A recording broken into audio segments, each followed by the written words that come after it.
Starting with the name of Allah subhanahu wa ta'ala, who is very great and kind. Dear student, Assalamu alaikum. How are you today? Today's work is very, very important. We are solving question number 5, second part. Exercise 4.3, partial fraction, mathematics of 10th class. Let's look at the board work now. Dear students, ये हमारा question number 5 है. Second part इसका start हो रहा है. 3x plus 7 divided by x plus 3 into x square plus 4. First part में हमने value of a जो है वो फाइंड कर ली थी. a is equal to -2 divided by 13.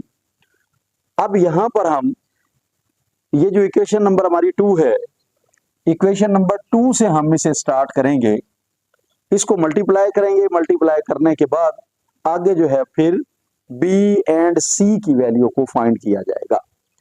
अब हम a को इससे मल्टीप्लाई करते हैं. ax स्क्वायर प्लस 4a, आगे प्लस करली ब्रैकेट स्टार्ट. अब ये जो दोनों ब्रैकेट्स हैं इनको मल्टीप्लाई करेंगे. यहां पर एक को ब्रेक कर लेते हैं जी, bx into x plus 3 close plus c into x plus 3 close. अब इसके बाद ax square plus 4a plus into bx square plus 3bx plus cx plus 3c close.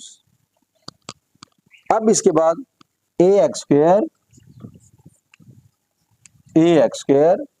Plus, अब एक्स स्क्वायर वाली रकमें जो है ना वो पहले लिख लेते हैं, या आप इस ब्रैकेट को ब्रेक कर लें. ब्रेक करने के बाद आप ये एक स्टेप लिख लें. अगर किसी भी ब्रैकेट से पहले प्लस का साइन हो और ब्रैकेट खत्म करना चाहें तो फिर नो चेंज, कोई साइन चेंज नहीं होगा.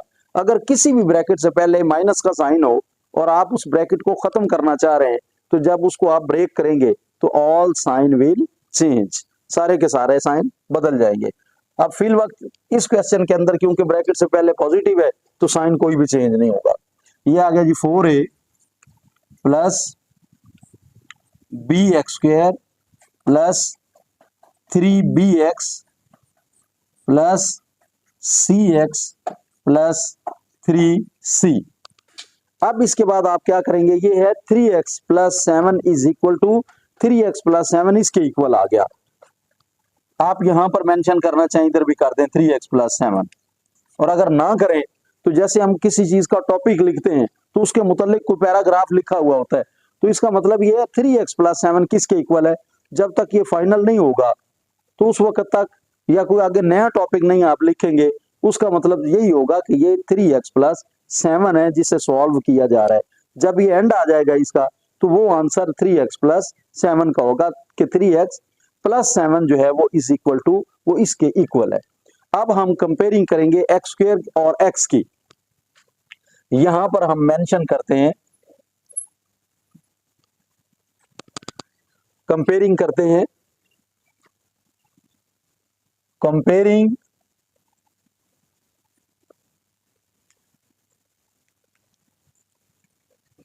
The coefficient, comparing the coefficient of x square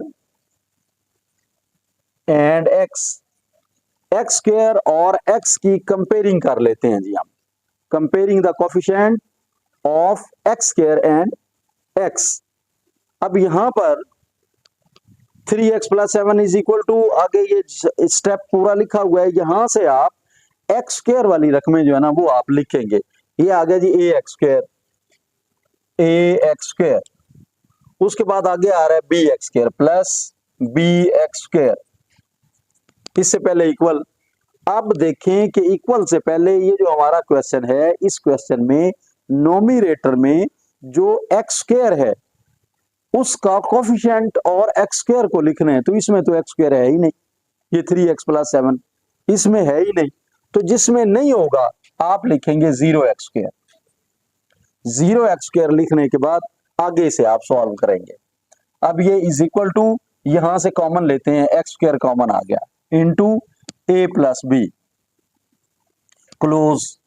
अब ये 0x² आ रहा है, अब इसके साथ x² है, तो x² इससे मल्टीप्लाई हो रहा है, तो इसको आप बोथ साइड डिवाइड कर दे, divided x² both sides, 0x² divided by x² is equal to x² divided by x² into a+b।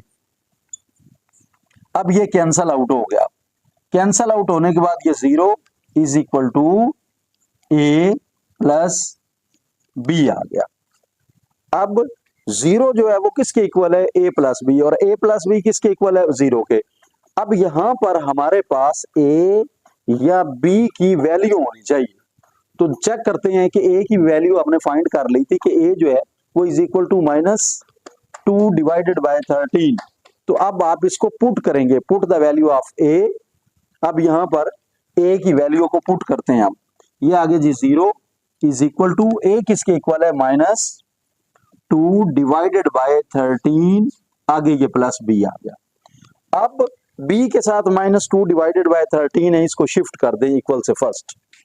अब ये माइनस है तो यहां प्लस हो गया, 2 divided by 13 is equal to, ये b आ गया।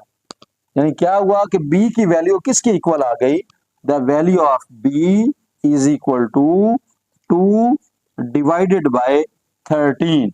The value of b is 2 divided by 13।